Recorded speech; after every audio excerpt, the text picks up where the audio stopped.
अजीजान गिरामी वक़ार, इस्तिकामत किसको कहते हैं? यही एक जुमला, एक लफ्ज याद कर लो, बस काफी है। आज मेरा मैसेज इतना ही है। इस्तिकामत है सिर्फ और सिर्फ जुल्म सह करके मर जाना, ये कोई कमाल की बात है। जालिम के सामने डटे रहना और हक बात का ऐलान करना, ये इस्तिकामत है। और ये सारी करामतों से बढ़ करके है। सारी करामतें, जो भी वली करामत दिखाता है वो नबूवत का पर्ता होता है, मौजज़े का पर्ता होता है। नबी मौजज़ा दिखाते हैं।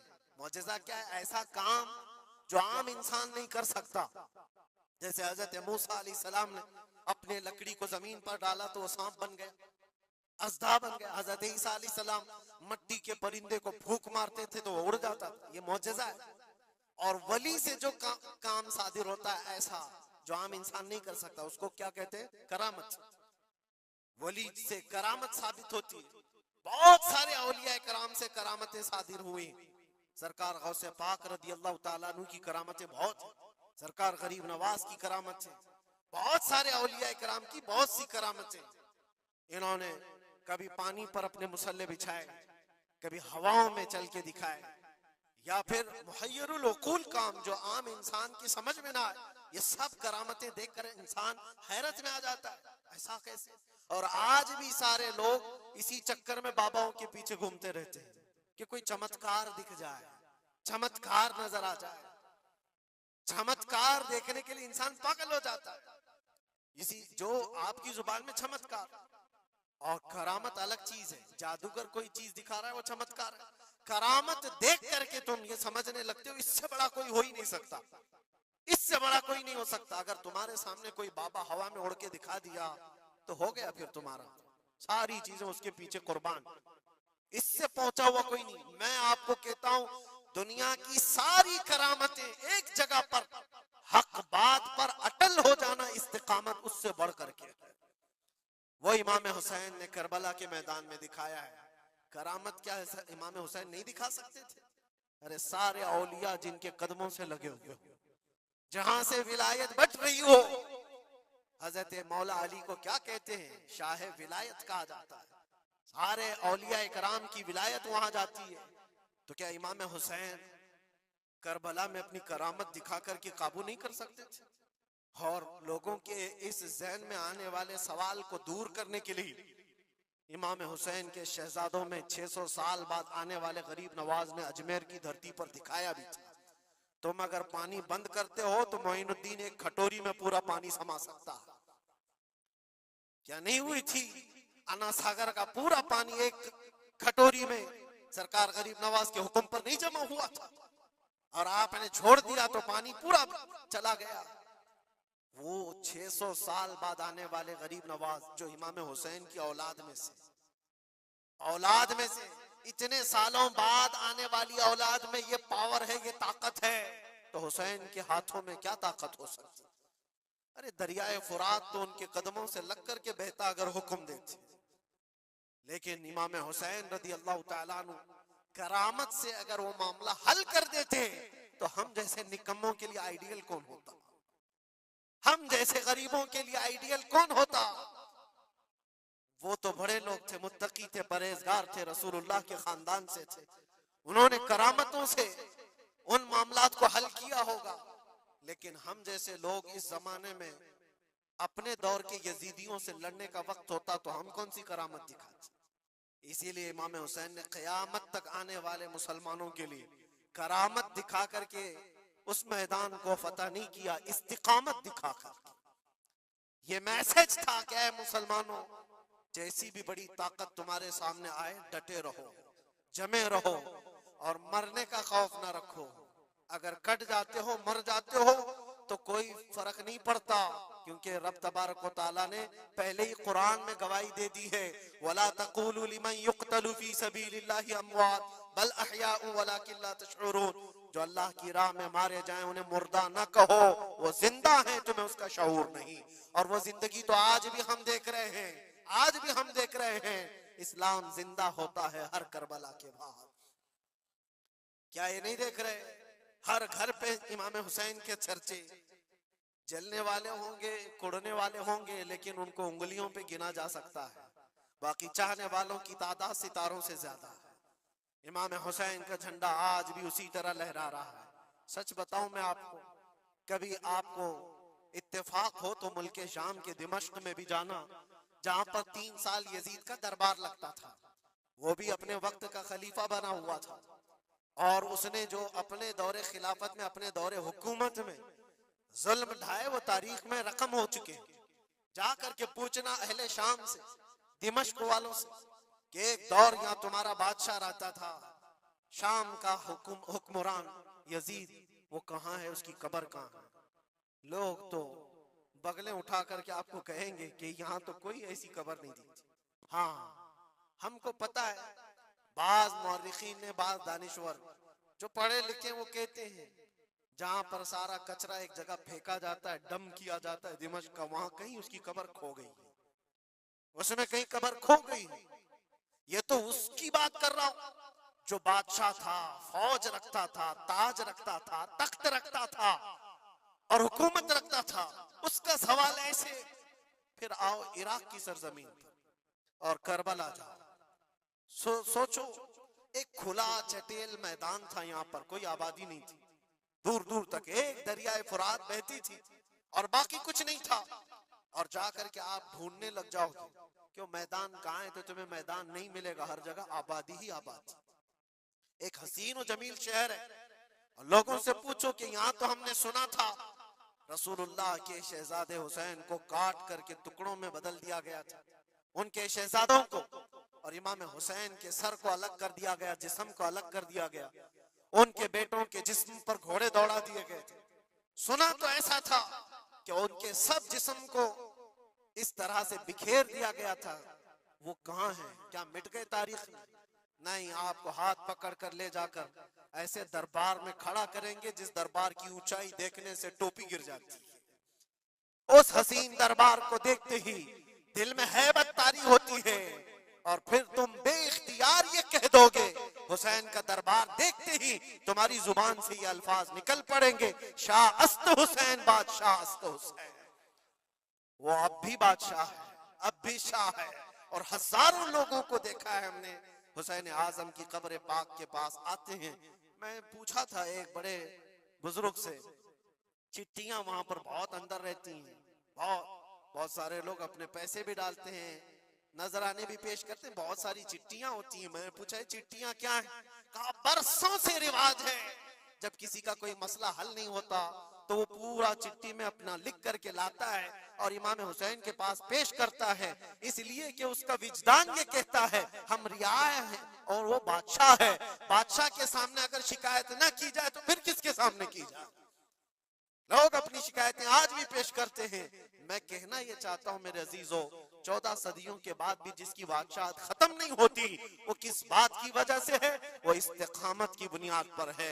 इसीलिए तो कुरान में अल्लाह ने फरमाया इन्नल्लज़ीना क़ालू रब्बुनल्लाह सुम्मा इस्तक़ामू, बेशक वो लोग जिन्होंने कहा हमारा रब अल्लाह है, फिर जमे रह गए, ततनज़्ज़लु अलैहिमुल मलाइका, उन पर अल्लाह फरिश्ते उतारता है, और फरिश्ते ये कहते हुए आते हैं जो इस्तिकामत के साथ खड़ा है उसको कि घबराओ मत, डरो मत, अल्लाह करीब, अल्लाह तबारक व तआला ने जो तुमसे वादा किया है वो तुम्हें मिलने वाला है।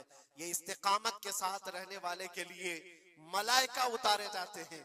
आज भी हमारा इम्तिहान इसी इस्तिकामत को लेकर के है, कितने जमे रहोगे, कितने डटे रहोगे, यही इम्तिहान आने वाला है। आगे भी देखना, इस जमाने में भी देखना, तुम्हारी टोपियां उतारी जा रही, तुम्हारी दाढ़ियां नोची जा रही, तुम्हारे बुर्खे, तुम्हारे हिजाब सब सवालिया निशान हैं।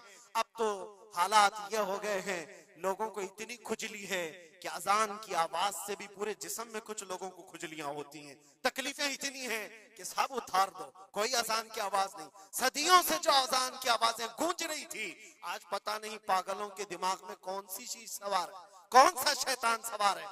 ये सिर्फ और सिर्फ इसलिए नहीं है कि अभी अभी के बने हुए शैतान हैं, शैतान तो पुराने हैं, लेकिन इम्तिहान की घड़ी तुम्हारी, वक्त अभी हमारे इम्तिहान का आ चुका है।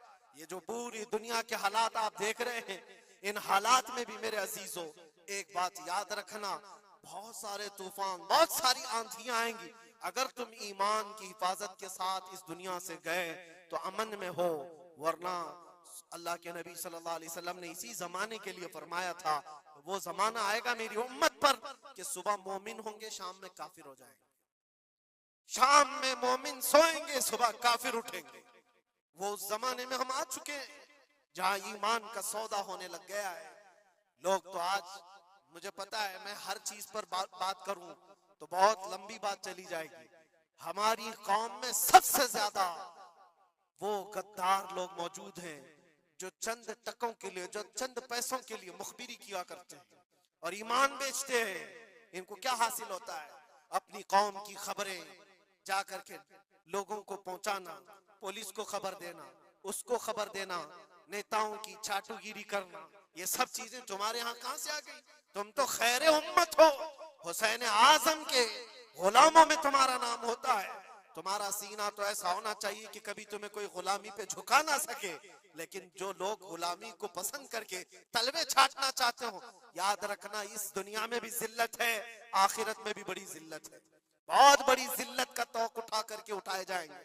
इसीलिए बाज आओ ऐ नौजवानों, मैं आपसे कहता हूँ, लालच पर, पैसों पर, थोड़ी सहूलत देने पर अगर तुम बिक जाते हो तो तुमसे ज्यादा इस रुए जमीन पर कोई बदनसीब नहीं होगा, कोई बदनसीब नहीं होगा। आपको पता है मुनाफिकीन के रद में अल्लाह ने कितनी आयतें उतारी, और कुरान में अल्लाह ने फरमाया इन्नल मुनाफिकीन फी दरकिल अस्फली मिनन नार, बेशक मुनाफिकीन जहन्नम के सबसे नीचे हिस्से में होंगे, सबसे ज्यादा अजाब में होंगे। कौन है वो मुनाफिक? जो चेहरे से मुसलमान दिखते हो, अंदर से काफिर होते हैं। ये दगाबाज, धोखेबाज। आज पता है आपको ईरान की इस लड़ाई में सबसे ज्यादा उसे नुकसान किस चीज से हुआ था? मैं उस जंग पर बात नहीं कर रहा, लेकिन इस मुकाबले को आप अपने सामने जो पेश आ रही है उन हालात को देख करके समझो। सबसे ज्यादा यहूदियों की तरफ से नहीं, उनकी कौम में मौजूद उनके गद्दारों से था, जिन्होंने जगह जगह बम उड़ाए, जगह जगह इजराइल का काम किया वहां पर। ये सारे हर जमाने में होते हैं। उनको क्या फायदा था? उनको क्या चीज मिलने वाली थी? बस थोड़े से पैसे या थोड़ी सी सहूलतें या थोड़ा सा दुनिया का ऐश मिलता। ये हर जमाने में होता है। ये तुम्हारी जिंदगी में कभी ऑफर आए तो ठुकरा देना, इसलिए कि रसूलुल्लाह से गद्दारी कभी नहीं करना। हुजूर पाक सल्लल्लाहु ताला अलैहि वसल्लम को कब्र में भी तुम्हें मुंह दिखाना है और हशर में भी मुंह दिखाना है। आज तुम्हारी दुश्मनी भी अगर किसी मुसलमान से हो जाए तो उसकी खबरगिरी करना या उसकी जासूसी करके दूसरे तक पहुंचाना, ये सख्त कबीह काम है, बहुत ही बुरा फेल है। इस अल्लाह ताला की इस पर लानत है जो इस तरह के कामों में मसरूफ है। गद्दारों से बहुत बड़ा नुकसान है। आज इस्तिकामत की बात मैं कर रहा हूँ, ऐसे हालात भी तुम्हारे साथ आएंगे, तुम्हारे अपने टूट जाएंगे, बिखर जाएंगे, लोग छोड़ करके गद्दारी करेंगे। आपको मैं बताऊं, मैं कैद की हालत में था, 22 दिन तक मुझे इधर से उधर घुमाया जा रहा था इन्वेस्टिगेशन के नाम पर। ऐसा लग रहा था कि ये बहुत बड़ा कोई आतंकवादी पकड़ करके लाए, पूरा जुलूस लेकर के घूम रहे। अरे दो जुमले क्या बोले जिसकी बुनियाद पर इतने सारे तुमने घुमा दिए सारी चीजें।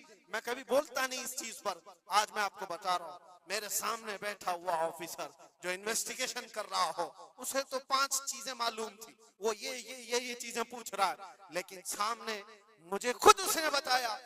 थोड़ी देर के बाद मैसेज आता है, फिर मैसेज आता है, फिर मैसेज आता है, और वो हंस रहा है और कह रहा है मुफ्ती साहब ये देखो आपके फला हजरत ने मैसेज दिया, आपकी इस तकरीर की क्लिप उनको भेजी है, ये भी पूछो उनसे, ये भी पूछो उनसे।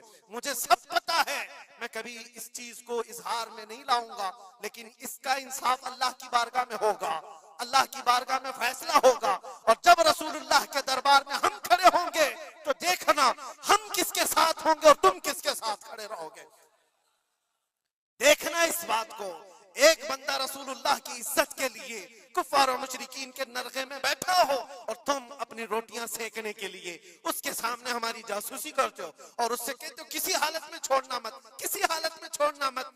और वो लोग जानते हैं और वो कहते हैं आप घबराओ मत, हम तो अपना प्रोसेस करेंगे। और ऐसे लोग हमारे पास बहुत सारे हैं जो भेजते रहते हैं, हम तो अपना काम ही करेंगे। लेकिन मेरे अजीजों, वो काम अपना कर रहे होंगे लेकिन दिल पर छुरियां चलती हैं। ये कौन से लोग हैं? किस नबी का कलमा पढ़े हुए लोग हैं? तुम्हारे लिए रसूलुल्लाह की नामूस भी कोई माने नहीं रखती, हुजूर पाक की इज्जत भी कोई माने नहीं रखती। इस चीज से आज पूरी कौम परेशान है। बड़ी बड़ी जंगें इसीलिए हारी जाती हैं जब कौम के अंदर मुनाफिकीन मौजूद होते हैं। आज इस चीज के अपने दिल को भी पाक रखो। हमने तारीख देखी है, टीपू सुल्तान यूं ही नहीं मरे थे। टीपू सुल्तान को अंग्रेजों के हाथ में देने वाला भी गद्दार मौजूद था, मुसलमान था। ये सारी गद्दारियां आज जो आई, कितने तो ऐसे हैं पहले ही से जाकर के कह दे मस्जिद में ये हो रहा है, मस्जिद में ये हो रहा है। याद रखना कयामत के दिन तुम्हारे चेहरे काले होंगे, अल्लाह की बारगाह में पकड़े जाओगे। वमन अज़लमु मिम्मन मनअ मसाजिदल्लाहि अन युज़करा फ़ीहा इस्मुहु व सआ फ़ी खराबिहा। अल्लाह फरमाता इससे बड़ा जालिम कौन जो अल्लाह की मस्जिदों में अल्लाह का जिक्र करने से रोकता है? इससे बड़ा जालिम कौन है? और वो सब जालिम आज देखने को आ रहे हैं। बहरहाल खुलासा कलाम ये है मेरे अजीजों, हम हुसैनी ईमान रखते हैं और हुसैन की तरह अल्लाह की बारगाह में दुआ भी करते हैं कि मौला सारी कुर्बानियां हो जाएं मगर ईमान का सौदा करने की नौबत कभी ना आए। रब तबारक व तआला हमारी हिफाजत फरमाए कि हमारे जिस्म के छितड़े हो जाएं मगर मौला तेरे हबीब पाक की इज्जत और उनकी मोहब्बत बाल बराबर भी हमारे दिल में फर्क आने ना पाए, बाल बराबर भी फर्क होने ना पाए। अपनी औलाद को भी यही तालीम देकर जाओ, यही तालीम देकर जाओ।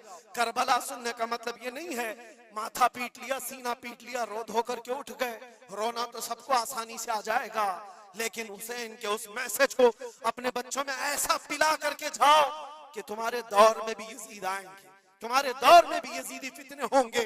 उस वक्त मेरे बेटे चूड़ियां पहनकर घर में ना बैठना, यजीदियों का मुकाबला करने के लिए हक बात का ऐलान करना।